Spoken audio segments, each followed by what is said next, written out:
what you're talking about. I said, all I know is training. I've done training, education, and a whole lot of other things, design and so forth. He said, doesn't matter. He said, this is new. And so, long story short, I did come out to Weyerhaeuser Company in 1968.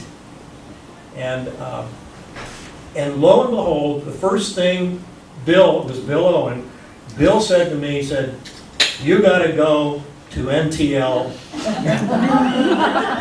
And this is, he said, they have one in Bethel, Maine, and they have one in Vail, Colorado now. He said, so we'll arrange it for you to go to Vail. So I was there for a month. That's when Ned Warren South was there, and Herb Shepard, and it went on and on. And so, talk about immersion. And when I came back from that, he said, now I want you to go to a 2-week thing at Hershey, Pennsylvania. And that's where I met Barry Oshry and a whole bunch of others. So I had a chance to meet a lot of the pioneers in the field of, at least in T groups, okay?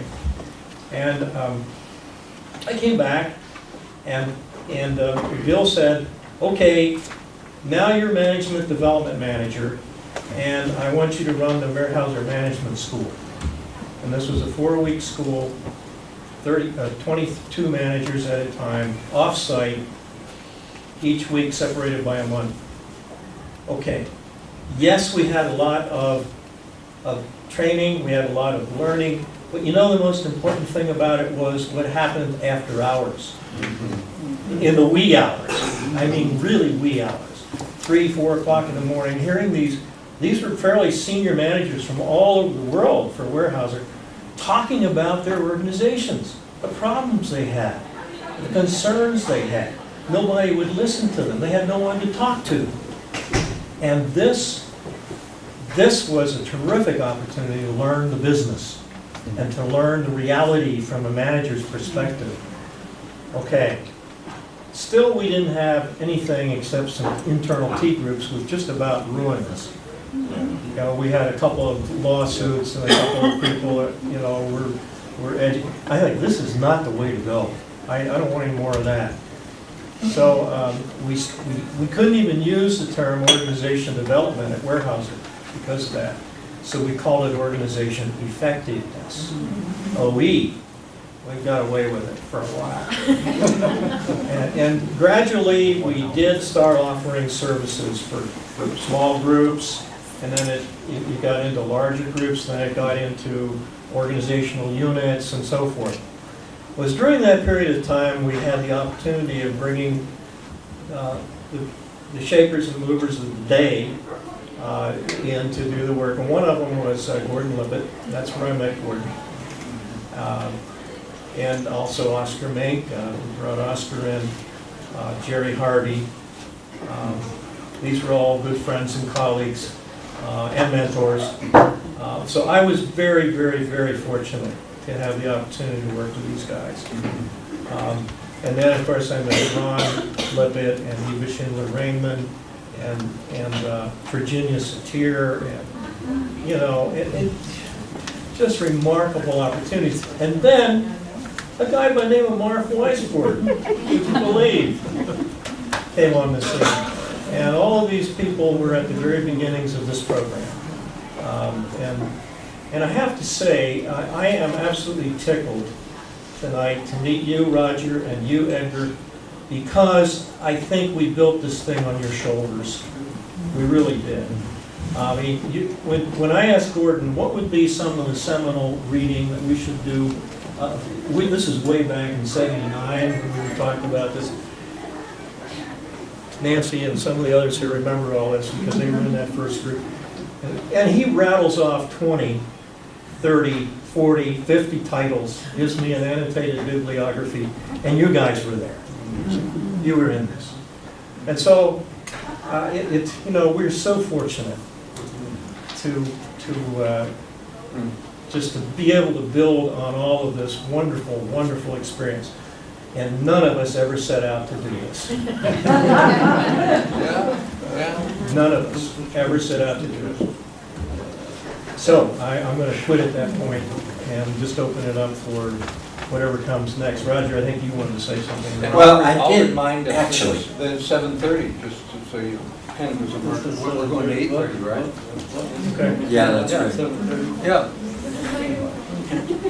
And I wanted to pick up on what you said about your experiences with the engineers and their way of learning together or deciding issues, and it reminded me of nothing so much as the early NTL lab staffs.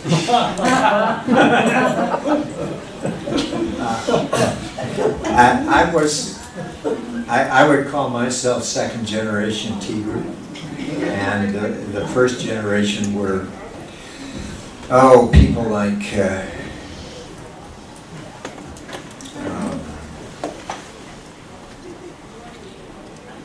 all of a sudden I'm having a senior moment. Yeah, I'm talking Goodwin Watson. Goodwin Watson. Jen Benny. Yeah. Bradford. Gordon Lippett, Ron Lippett. Jack Gibb. Yeah. And Chris Ardress.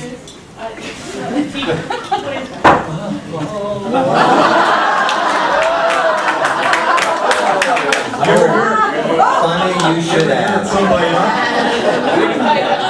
We don't have time.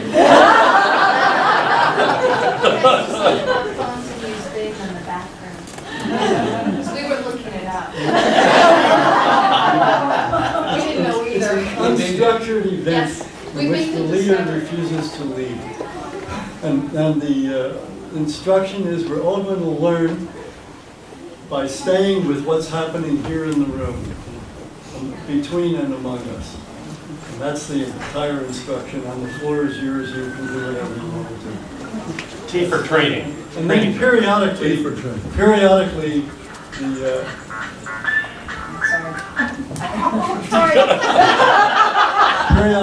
trainer would stop the action and deliver a lecturette.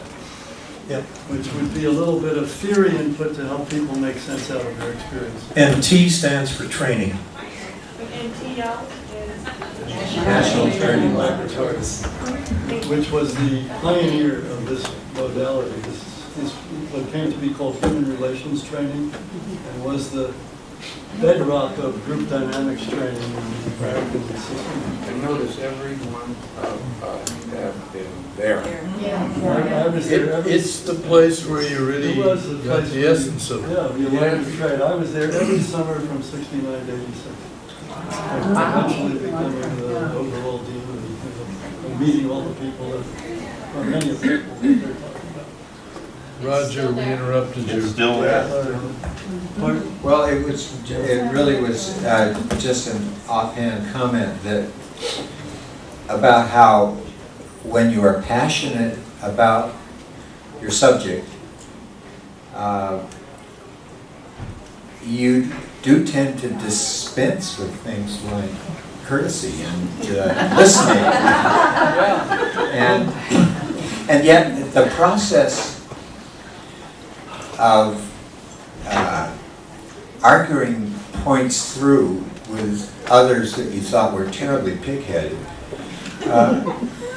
somehow created a kind of magical bonding, so that by the time you reached consensus, and the important part was that you had to reach consensus because our value system was so strongly oriented to everybody agreeing to whatever decision was made, that when you did reach consensus, you were really committed to it. And you were not only committed to it, but you were committed to the other people in the room and to doing whatever you could to make the experience you were about to give other people a positive one. And for me, I've had incredibly interesting and exciting consulting times in the years since, but that sense of connection, camaraderie, and love that we created in designing tea groups together or designing labs together. Team building as well, is emotionally the high point of my career.